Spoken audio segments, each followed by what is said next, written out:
We are going to get started in just about a minute. If you take a minute to just put your name and where you're from in the chat so we know who's in the room with us.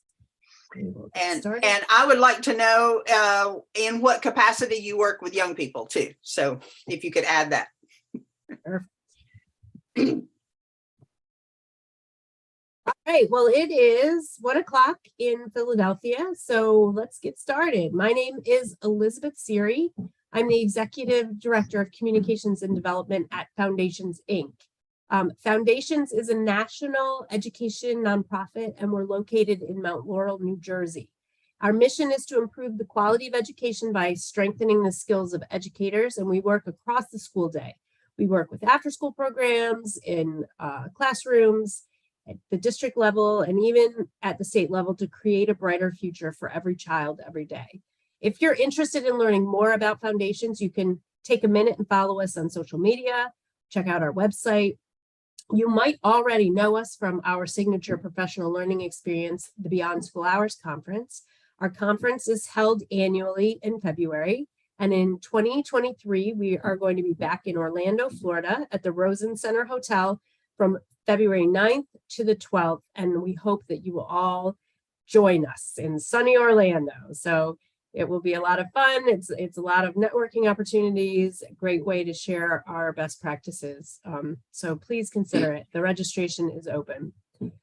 Today, we are really excited to have Gina Moore, Director of Curriculum and Expansion for Outreach 180. Gina's going to share some creative ways to help students reconnect and re-engage using visual arts and applied theater methods. Thanks for joining us, Gina. All right, I'm excited to be here, and I appreciate all of these faces that I see and names that I see. If you don't want to show your face, I don't take this for granted, y'all. I know you could be doing a lot of other stuff, and so I just really am humbled and thankful that you're with us. So am I ready to go, Elizabeth? You are good to go. All right, very good. Well, my name is Gina Moore. I have been working with young people, specifically youth at risk and juvenile offenders. That's kind of my niche, but we've been doing that since 1995. So yes, I am older than most of you, probably, but hopefully still will bring some energy to this webinar, and hopefully you'll get a lot out of it. I was a drama teacher for 24 years. And I have a degree in music, and I also enjoy art. So it kind of made sense for me to use those skills to develop a curriculum for working with young people. So that's what we're going to talk about today. I see some Philadelphia folks. So yeah, how about that World Series, right? Pulling for you guys, and from Canada and Washington and Virginia, and my goodness, lots of other places. So thank y'all so much for being here. All right, so before we jump in, I want my clicker to work is what I want. It's not working for me.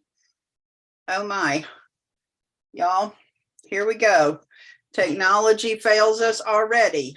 I don't know what's going on. All right, well, let me try starting it again. I'm so sorry, y'all. Here we go. Okay, so before we jump in, I want us to check in. So just take a deep breath, blow it out. Let's clear our minds and tell me which one of these things on the screen you relate to the most right here in this moment, and why. You can unmute and just jump in and tell me, or you can put it in the chat box or the chat on the chat list there. Tell me which one of those things do you relate to and why. Just doing a little self-evaluation here and checking in. Hourglass. The hourglass, why? Because I feel like I'm playing beat the clock all my life. Oh, gotcha. I can relate to that, Doreen. Thank you. Anybody else want to share? Duct tape.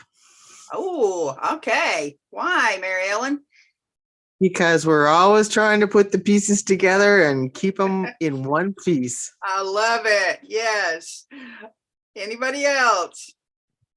The sunshine. Always trying Okay. to look on the brighter side of things. Thank you, Juliet. I see someone else that said the sunshine, several people trying to create a positive, happy environment. I love it. Hillary, the rubber band stretched all over. Love it. Oh, Elizabeth, sorry you've got the scratchy throat today. Let's see, the light bulb, new ideas. I love that. And the silo, Catherine, I can relate to that. Sometimes I feel like I'm working in a silo because I work in my home office a lot. So yeah, I can relate. All right, anyone else want to share? Spaghetti, comfort food, need some carbs. I love it. All right, well, y'all, let's jump in. Okay, so just want to let you know what we're going to do today.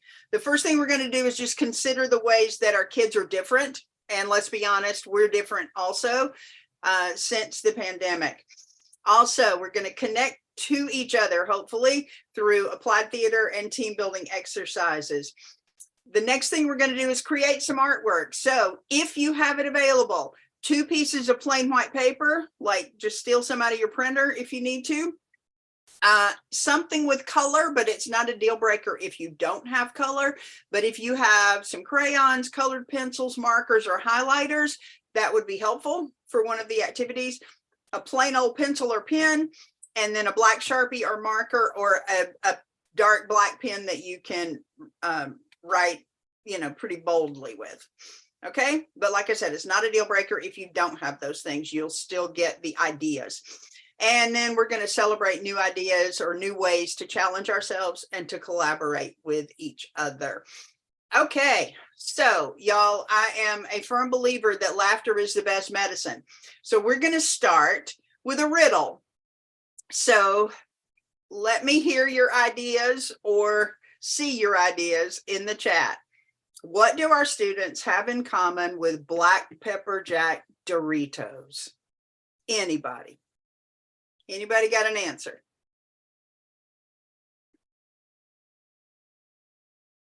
Spicy. I knew somebody would say that. Different. Anybody else? Okay, well, let me give you a hint. Let me show you the bag. Do you see it now? They're back. They're back. And look what it says under that. Enter the unknown, right? Things are more or less back to normal since the pandemic after 2.5 years of various restrictions, right? And our students are indeed back. But we are entering an unknown space because they are different now. And we are too. So we're left with the big question. What's next? Right? Anybody with me? Have y'all had this same kind of feeling? Like, what do we do now? Because the kids are just kind of different. Well, you might see it differently as we proceed. I want to start with something familiar. Unless this is your very first year in education or youth development in some way, this is familiar to you. Y'all have seen Maslow before, yes? Many of you? Okay, well, Abraham Maslow was an American psychologist, and he was answering the question in this hierarchy of what motivates people, right? Now, understand that Maslow never put this in a pyramid. That wasn't his intention. And it also was never meant to be linear. So in other words, if I have food insecurity, which is the bottom of the pyramid, that doesn't mean that I have to fix that before I can feel safe and stable, right? So these are not meant to, you have to do everything on the first level before you can get to the second level. Okay, but the first 4 levels on this model anyway are deficits. They're based on what do we still need that we don't have. But the apex in this model is motivated toward growth, and it's called self-actualization, which is just a fancy term for being the best you can be, your ideal self, reaching your full potential. Well, our students obviously came back from a holiday break in 2020, And more or less, at some level at least, were motivated. Whether it was from a New Year's resolution to do better in 2020 than in 2019, my grades are going to be better, I'm going to do my homework, whatever it was, it found them somewhere on this pyramid, right? And hopefully in some ways motivated toward growth. But then March came, right? March came and we literally didn't know what hit us. In fact, this, one of my favorite quotes from Shakespeare's Hamlet, really hit home. When sorrows come, they don't come just in single spies, they come in battalions. And that's what our kids were figuring out. And I don't know that they had seen it to this extent until the pandemic. And so wherever they were on that pyramid was now overlaid with restrictions, and everything changed. And all the needs became greater and more in your face, right? And all of the progress was affected. So whether it was the bottom rung or the bottom of the pyramid with air, I mean, literally the air that we breathe, right? Or food insecurity, or health issues, or safety and shelter and stability were affected. And social, my goodness, we weren't allowed to be social anymore. We couldn't be, we had to be isolated. And no control, little opportunity for recognition, and motivation for growth was not even on the radar at that point. In other words, Maslow was shattered. But now we're 2 years into this thing, or past this, we're finally past this thing.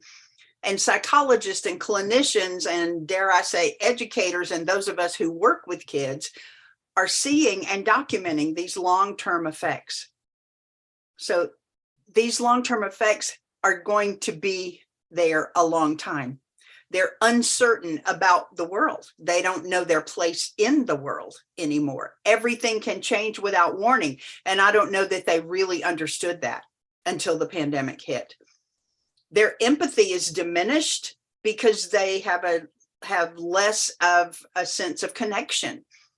Right?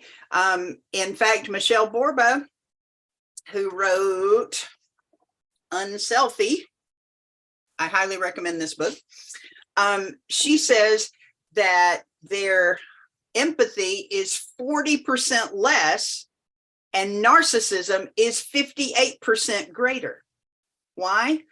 Because they're focused on themselves more. And their sense of identity is stymied because they didn't have the peer interaction. So now they got to figure out, who am I when I'm by myself, right? Because they've been by themselves and isolated for so long. And obviously anxiety and depression and focus issues have been a problem.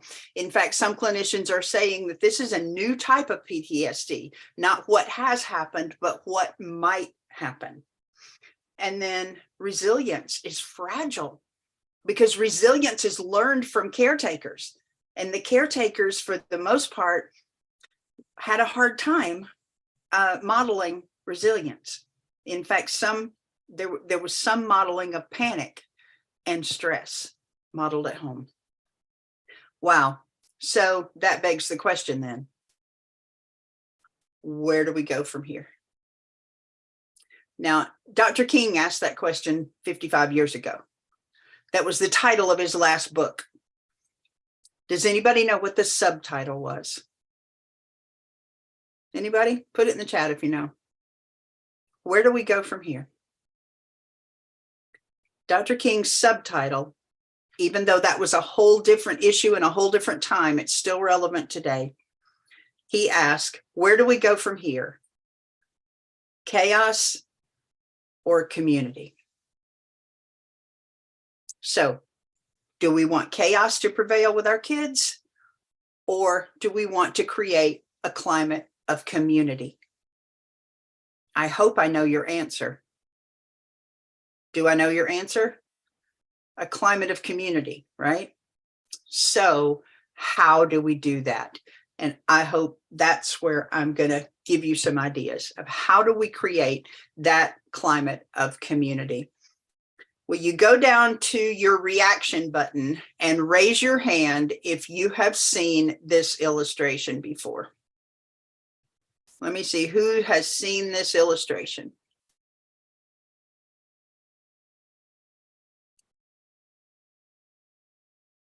I'm surprised not more of you have seen this. Okay, well, that's cool. All right, so here's what I want you to do.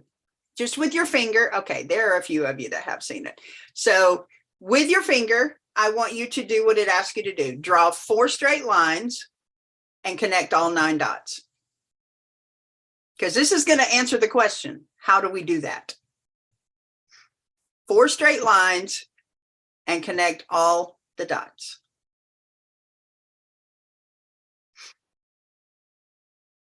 Anybody able to do that that's not seen the illustration before? You can unmute and tell me if you can.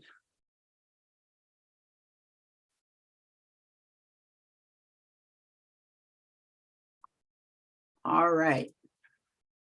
Well, let me show you. Here's your first line. Here's your second line. Here's your third line. And here's your fourth line. So what did we have to do to draw those 4 straight lines? Come on, you know this answer. Say it. Thinking outside the box.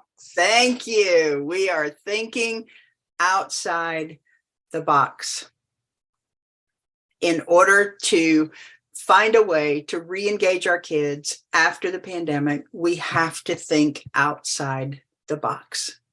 And I think Maslow would tell us to start here.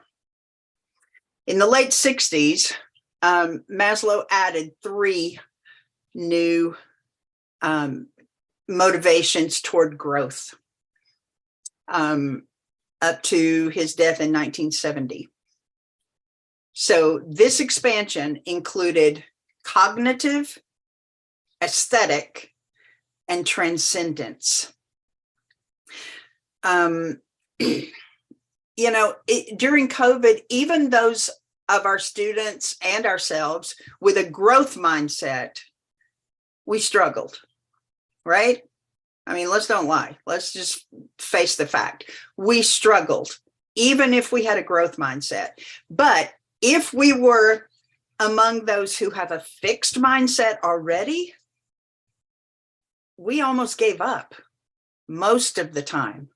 It was really, really hard to get motivated. So what have you seen from your students, the kids that you work with? What have you seen since they came back?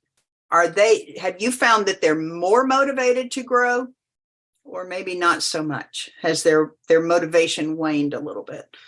Talk to me. Anybody?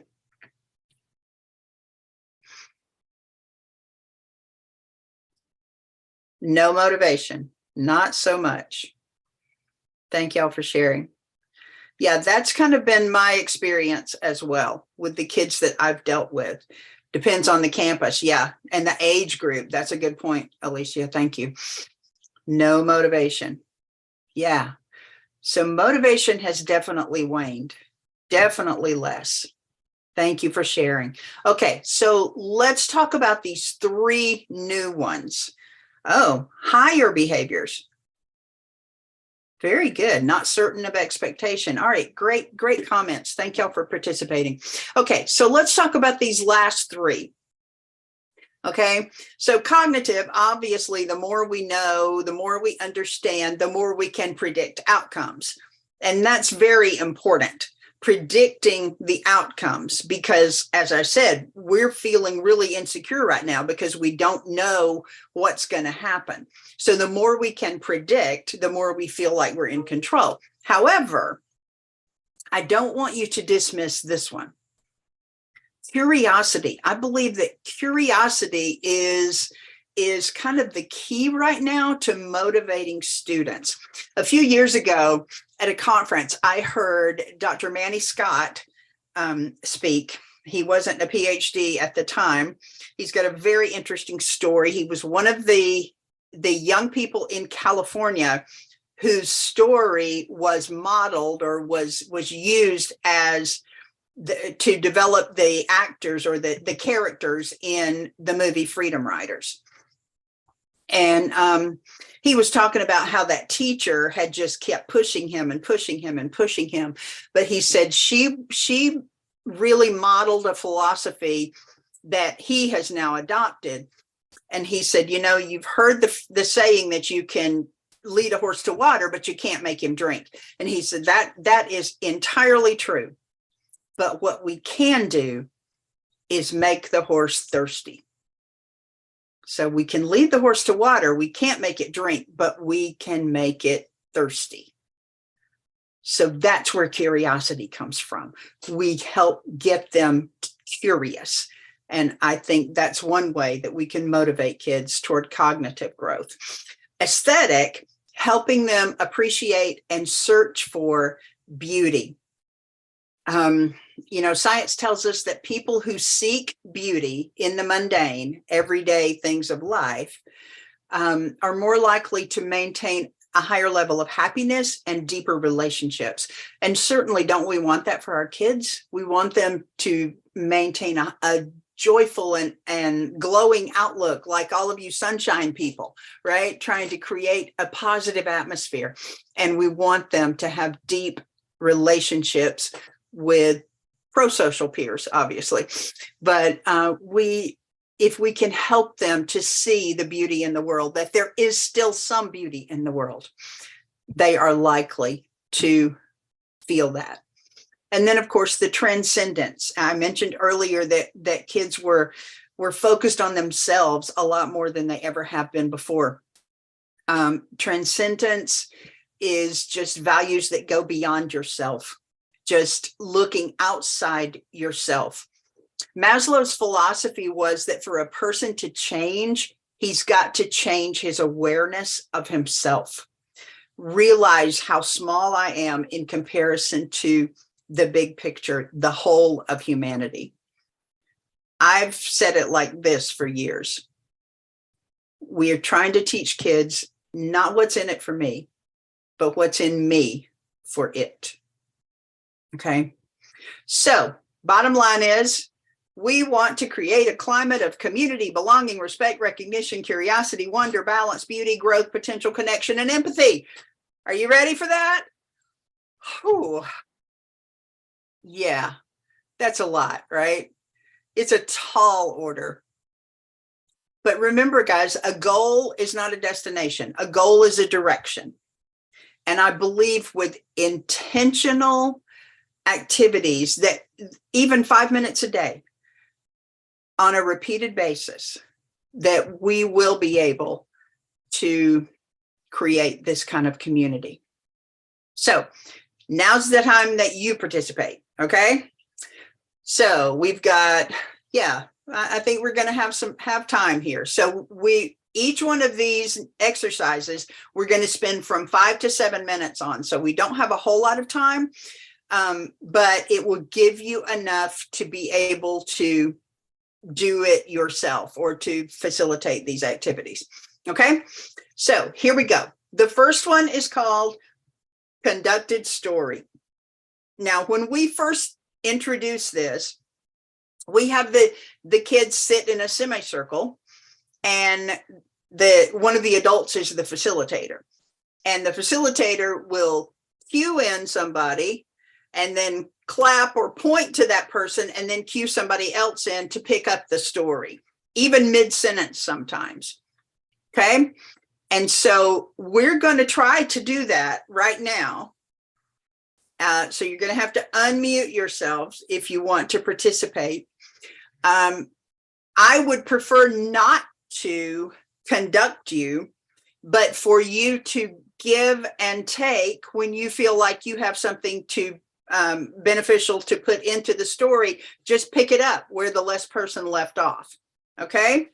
Now, if you don't do that, then I'm going to have to conduct you. But here are the skills that we're trying to teach through doing this exercise. We want to help our kids to listen to each other, to work with what they're given. Man, that's a tough one, right?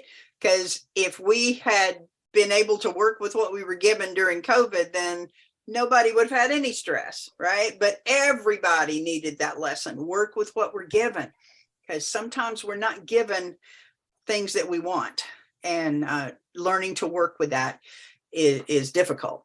Respecting the contributions of everybody else, being creative, not critical, and giving and taking control, and building emotional vocabulary. Y'all, don't even get me started on that right now, because I think building emotional vocabulary is so important that a lot of what I'm going to do at conference has to do with building emotional granularity. So that's another topic for another time. But anyway, for this exercise, conducted story, the name of the story this time is One Day I Woke Up Feeling, and you're going to fill in the blank.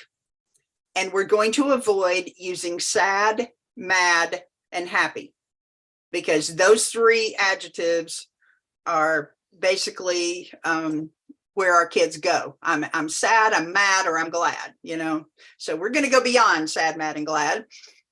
And we want the emotions to change during the story. And you're going to tell us why those emotions are changing. So give us reasons. Do I have a volunteer that would like to begin? One day I woke up feeling. I'll go. All right, Cecilia, thank you so much. You're welcome. All right, so everybody understands that Cecilia's going to keep going telling the story, but we don't want her to go for too long before somebody picks it up and continues the story. And so we're all going to jump in when we feel like we've got something that will propel the story forward. Okay. Sherry, did you have a question? No, I'm trying to get my mute to unmute. Oh, well, you're unmuted. So that's very good. All right. Well, Cecilia's going to get us started. One day I woke up feeling, and then if you feel like jumping in and taking it from her, pick up where she left off and continue the story. Now, at some point I will say, end it. And then the next person in will end the story. Okay. All right, here we go. Cecilia, it's yours. One day I woke up feeling so excited. I was excited because I had the most amazing dream.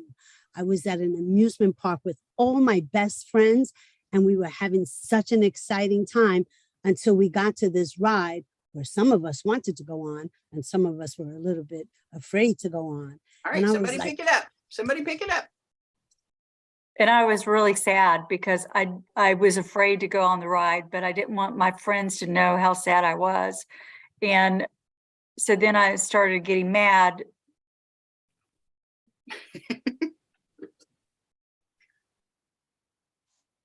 Somebody else? I was getting mad at myself as well because I wasn't brave enough to want to get on the ride. So instead of getting on the ride, I watched everyone else get in line. And then I almost felt like I had given up on myself a little because I didn't have enough confidence to actually be brave enough to ask for help and maybe ask somebody to maybe sit with me. Okay, somebody else? One of my friends actually looked back and saw that I was standing by myself and got out of line and came over and tried to engage me and ask me what was wrong, and saw that I was really not willing to share my feelings. Next, somebody else. She encouraged me to go on the ride with her and said, "Don't worry, I'll be there the whole time. We'll get scared together." All right. Waited in line. Several other people from our area came by that I recognized, and they're like, "You're going to go on that? You're crazy." And next person, end it. I was excited to get on it then because I didn't want anyone to think that I was crazy. Oftentimes people think we're crazy when we don't try anything. So I felt like he was just testing my abilities. So I told my friend, I'm going to try it. And I got on the ride When I got off, I was so excited. I wanted to get on that ride again and go around and around and around. Very good. Thank you, guys. That was awesome. Y'all did a great job with that. So tell me now, let's do some debrief. I always debrief after each exercise just to make sure that we reinforce some of the things we were trying to do. I felt like you were listening to each other. You worked with what you were given. You were respecting each other as you told the story. You were creative. You gave and took control, and you are building emotional vocabulary, because I only heard mad, I think, once. And I heard excited twice. So we started excited and we ended excited. So that was kind of the bookends for the whole story. So was it harder to give control or take control? What do you think? It was harder to take control because I felt like I was interrupting. Oh, okay. Yeah, I can see that. But with this exercise, you give the kids permission to interrupt, though, especially if you're conducting them. It's the facilitator. The first time through, if you're in the room with them, you can facilitate it and interrupt one and start another one. And so you're the one doing the interrupting instead of having them interrupt each other. So that's a good point. Okay. Anybody else? Was there an emotion that emerged that surprised you during that? When he was fearful at first, really scared, and then he got excited. So he went from being sad, scared, to full of joy. Okay, awesome. And a lack of confidence. I thought that was a nice kind of a veering off into a little bit different place. You know, it wasn't just about the ride. It was more about, oh, I'm kind of not feeling real confident right now. And then the friend coming in and saying, I'm going to be here with you. We'll be scared together. That was also a nice detail that friend stood by him. So good job with that, guys. Thank you. Any questions on that exercise? All right. Well, let's move on. Exercise number 2. My daughter is in Japan, and I am leaving in a couple of weeks to go see her. And so this exercise really speaks to me because it's called Shinkin Yoku in Japan. And it's literally bathing in the forest. And that, I don't mean like bathing in a bathtub, like taking a bath. I mean, just walking through the forest and allowing yourself to just be overwhelmed with the trees in the forest. But I call it an awe walk. Okay. So we are going to do an awe walk, except you're not going to get up. But here's where you're going to use your first art piece of paper and pencil. Okay. So this would be what I would suggest, doing this a couple of times, or maybe even 3 or 4 times with your students, just at the beginning of class or the beginning of your session, maybe. Just starting with a quick exercise like what we're going to do. And then if you have the means to do this, to take them actually on a walk, just in your space, either down the hall or just outside, of course, depending on your situation. I know that's not always possible, but give them an art pad and a pencil or a sketch pad and challenge them to do this. Dr. Claire Wheeler of Head to Toe Happiness says lovers of beauty and excellence are more likely to find joy and meaning and purpose in everyday life and build a stronger tendency for deep relationships. So that's what we want for our kids. And this is one way to do it. So what I'm going to ask you to do right now. Oh, let's talk about the skills first. The skills we're going to practice: appreciation of design and balance, attention to detail, seeing metaphors that apply to life. That's a very important one. Help kids to see that, you know, we're connected to nature in more ways than just we live in it and we control it, right? There are things in nature that are metaphors for our own life. Focusing on something bigger than yourself and getting curious. As I said, I think curiosity is a very important thing that we can teach our kids. And then searching for beauty in the world, because there are times that all our kids see are negative things, and we want them to know that there's still beauty out there. All right, so here's what I'm going to have you do. All right, so I want you to find something in your space or something that you can see. Maybe it's out a window, or if you have to stand up and walk over to a window to find this, that's fine. But I want you to find something in your space that makes you go, wow. And I want you to look at it for 1 minute. I'm going to time you 1 minute. And then I want you to draw it on your paper and jot down ways that you connect to that thing. Write down questions of things that you'd still like to know. Write down the reason that it makes you feel wonder and awe and curiosity. And then write down, does it change or is it constant? Find your thing that makes you go, wow. And your 1 minute starts now.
Your minute is up. Now I want you to draw it and answer questions. You don't have to be a great artist to do this.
All right.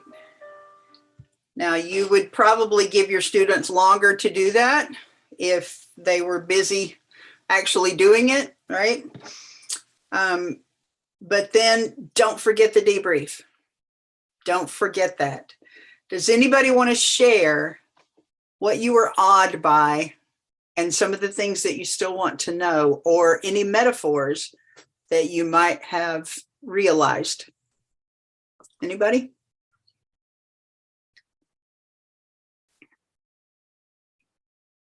No. Who's talking? Me, Hillary. Okay.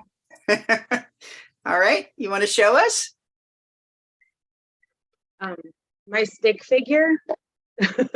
Okay. It's my son.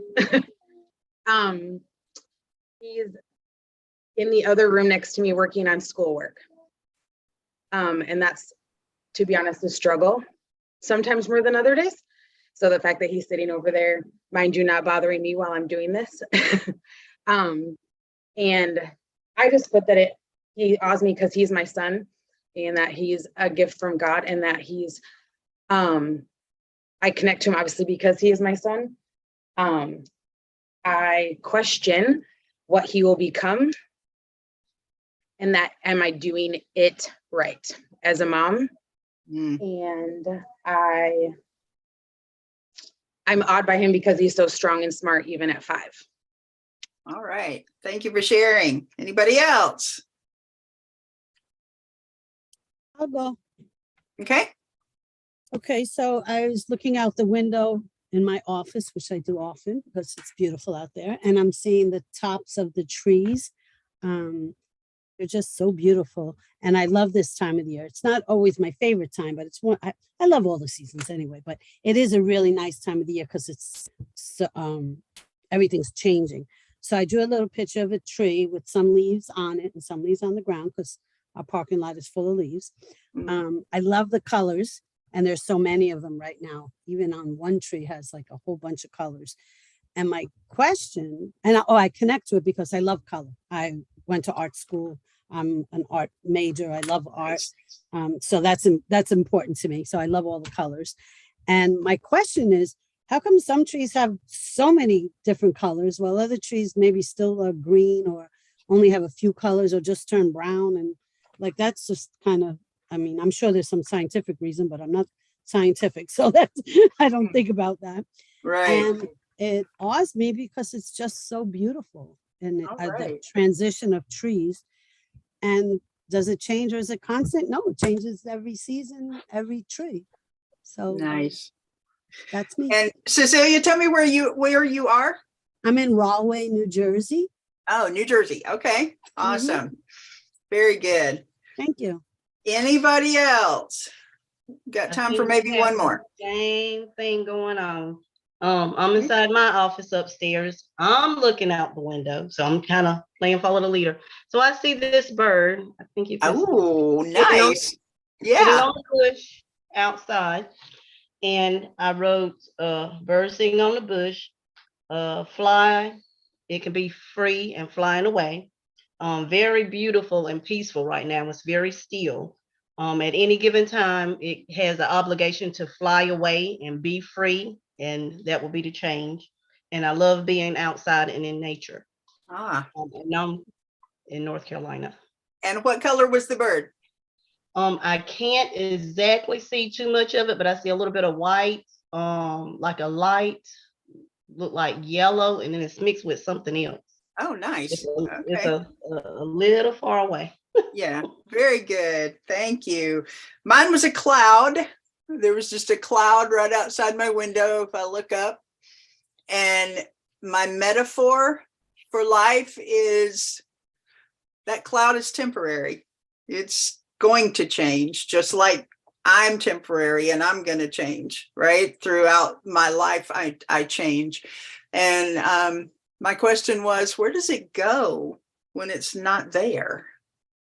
Anyway, so I hope you see that your students can, even just sitting there in the room, can find something that's beautiful that they just go, wow, never thought about that before. So just taking that moment to do that with your kids can inspire curiosity. All right, this next one in our curriculum manual is actually called Photo Backstory.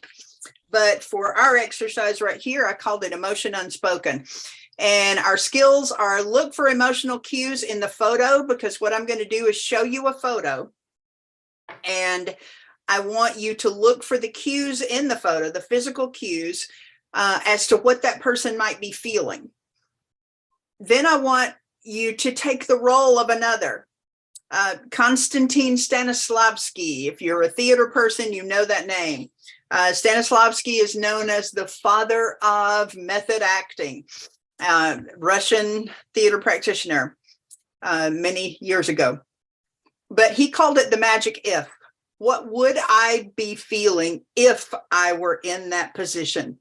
So be creative with the backstory, avoid the obvious. And again, we're trying to build emotional vocabulary.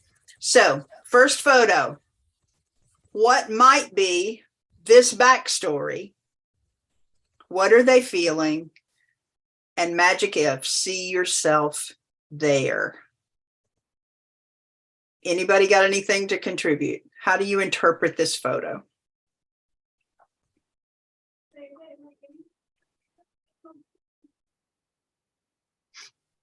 Anybody? It looks like that to me, that looks like they're dealing with loss. Okay. And so they're feeling what emotion? Sadness, uncertainty, Good.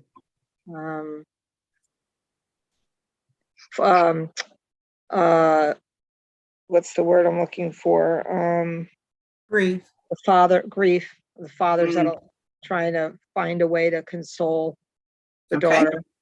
All right. Very good. Anybody got a different take on that photo? I see compassion from the father. Okay. Just his look. So I mean, I see sadness or concern from the little girl, but I see compassion and reassurance from the dad's face. Okay. All right. What might be that backstory, Melissa? The backstory could be that she is having a difficult time. Maybe they've moved. It could be, as spoken earlier, there may have been a loss in the family, but there's something that is difficult for her to deal with, and he is trying to reassure her, and even with body language and proximity. Very good. I love it. Okay. So you see, we had two different backstories that emerged from that photo. And when you do this with your students, you're going to have probably more than that if you give them time to share.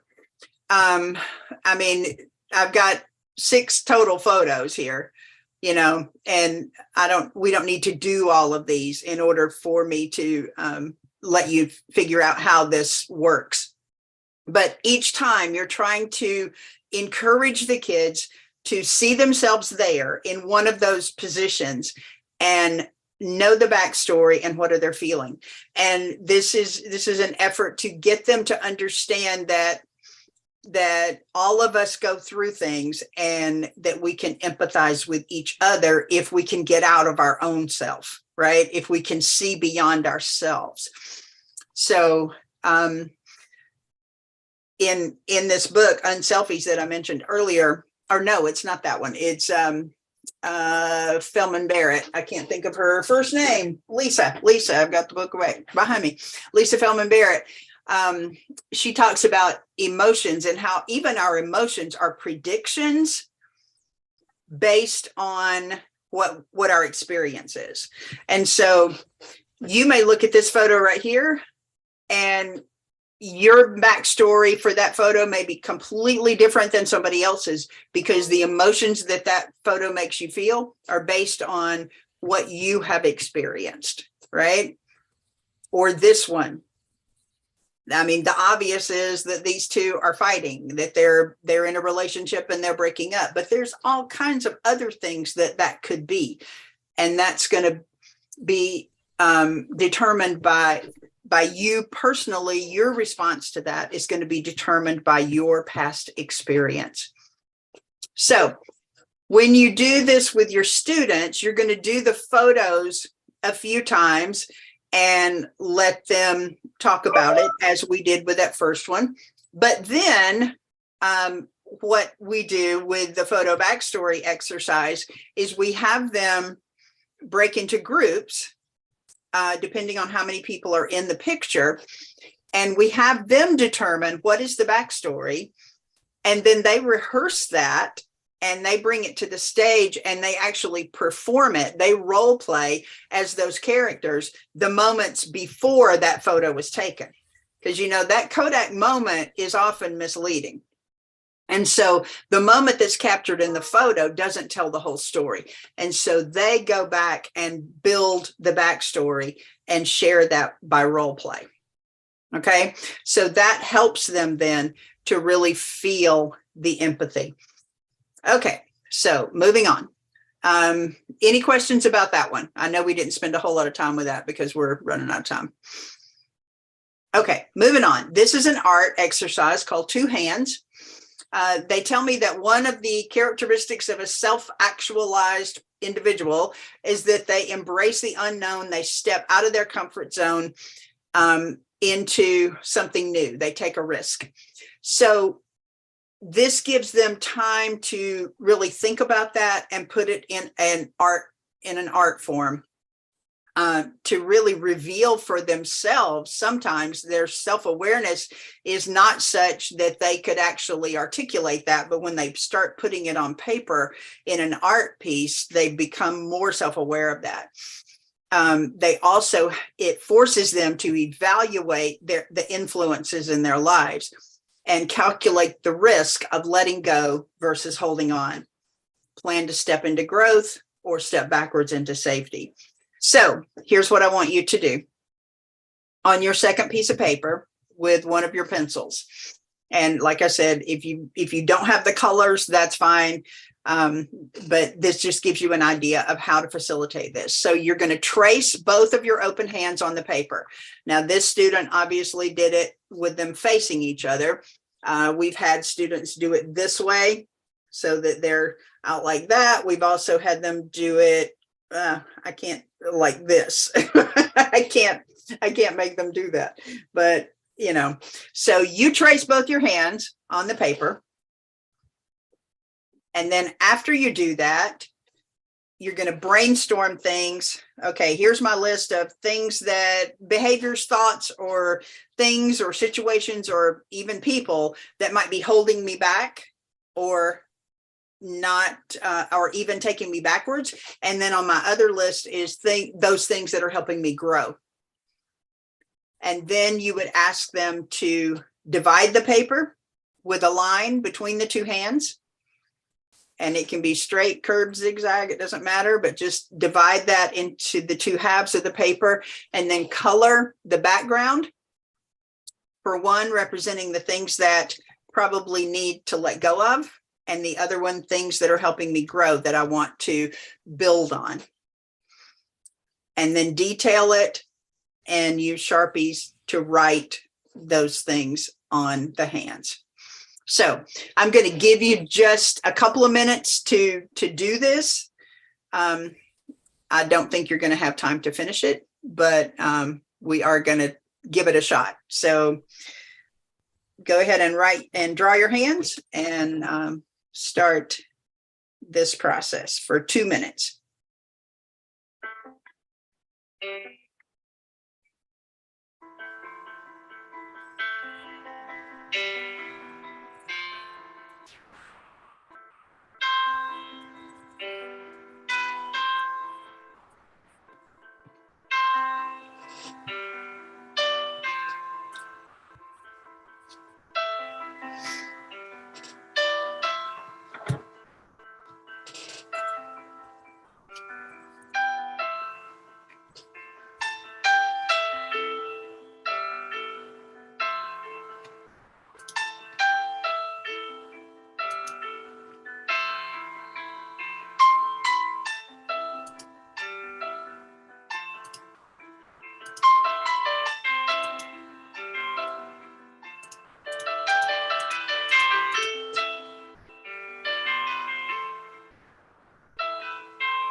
Got about 30 seconds left.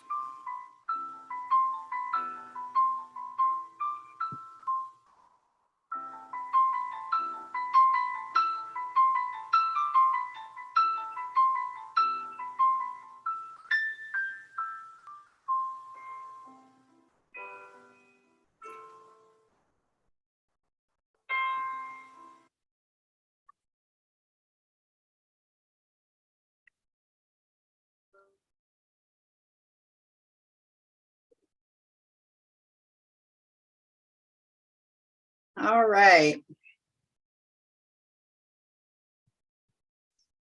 Anybody want to share? Philip, thank you for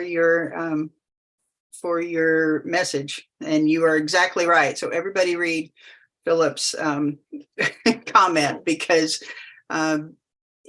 he outlined some things that art can help our kids with. So thank you for that. All right. So anybody want to share? Want to show us what you were able to finish? I know you didn't have a whole lot of time. Anybody? No? Okay. Well, that's all right. Like I said, I know you didn't have time and you probably didn't finish, and so you don't want to share an unfinished piece, and that's okay. But this is a very, very simple art project that our kids have really enjoyed every time we've done it. But like I said, it really helps them to evaluate the influences in their lives and whether they are growing or progressing or being held back or going backwards by these influences. Okay, so one last exercise, and we are definitely not going to have a whole lot of time for this, but words to live by. We call it 2-word advice. You use two words only. You start with a verb, and the focus is away from yourself. So you're helping kids to identify their moral identity. And I say this to my staff all the time: you're with them when you're not with them. When kids are in a moral dilemma and they have to make a choice, the things that you have said to them over and over and over are going to play in their mind, whether you're with them or not. So the more you say these things, they become personal mantras for some of the kids, and it helps them to focus away from themselves. So just I'll just give you some of mine to get started. Give freely, respect others, speak kindness, encourage often. This can be if you have a big whiteboard that you don't use much in your space, then have them just come in and start writing on it. These 2 words to live by, but they have to go by these rules. 2 words only, start with a verb, and focus away from yourself. It can also be an art project such as rock painting. These little rocks that you can just have them paint and then write their 2 words on it. I keep this one on my shelf. Just because it reminds me, give freely, just give freely. Okay, so that's just a fun thing. You can have the words to live by wall. You can do beaded bracelets. You can do personal mantra signs. There's all kinds of art projects that can go along with that. Okay, all right, winding it up here. Attachment scientist Louis Corzolino, sorry. I love this quote: "We are not survival of the fittest, we're survival of the nurtured." And you're probably saying, well, I'm not, that's not my job. I'm not supposed to nurture these children. Well, yes, you are, because the definition of nurturing is to protect them, to feed them, to encourage them, to support them. And I'm going to add, to make them thirsty. Okay. So when we're able to create a climate in which they can open up and discover who they really are in the big picture of the world, you will see healing take place, and you are nurturing them. Remember that Maslow believed that in order for people to change, they have to change the awareness of themselves. They've got to understand that they are part of a bigger picture.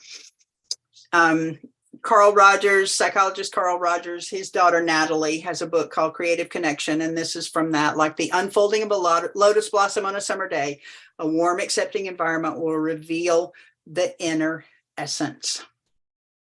Seeds of creativity come primarily from our unconscious, and it's a process of self-exploration which can awaken us to new possibilities. Y'all, thank you so much for being here. If you want to sign up so that I can send you some extra stuff plus all the activities that we've done, you can scan that QR code, or you can email me at that email address. Okay, I know we didn't have time for Q&A, but if you have questions that you didn't get answered, please email me. As I said earlier, I don't take it for granted that you were here today. I know you could have been doing lots of other stuff. And I want to remind you that you are doing important work. Don't ever forget that. And I hope you'll join us at the Beyond School Hours Conference in February in Orlando. Thank you so much for being here. QR code again. Can we see the QR code again? Oh, QR code. Let's go back to it. There you go. Thank you guys. Appreciate Thank you. a you, lot. Gina. Thank you And so go- much. This was fantastic. Yeah, Go Thank back you, to your Elizabeth. last slide. I'm sorry, Doreen, say that again. Can you just go back to, I don't know how to scan, so. Oh, just- okay. I've seen it before, but I can't find it now, so I don't know how to do it. Okay. Well, there's my email. Okay. and we'll make sure that everybody gets all of this information too in Okay. the follow-up email. So Awesome. that if you didn't get a chance to jot it down, we'll make sure that you can reach out to Gina directly. Right. Gina, we appreciate your time. This was a fantastic presentation. We are looking forward to having you at Beyond School Hours. We hope everybody will join us there in February, Orlando, Florida, at the Rosen Center Hotel. You can register online at www.beyondschoolhours.org. Please take a minute to fill out our feedback survey. These are professional development sessions for you, and we really take your feedback seriously. So take a minute to do that for us, and join us next week. We have another one of our webinars scheduled for Wednesday as well. That information is also in the chat for you. So again, thank you, everyone. Thanks for joining us, and we hope to see you again soon. And thanks for participating. Gina, I just wanted to tell you one thing. Okay. That when I did the exercise with the hands, I just wanted to share that I had some of the same people on both hands. Okay. So That you're talking about which exercise, Doreen? when we got to draw our hands. Oh, okay.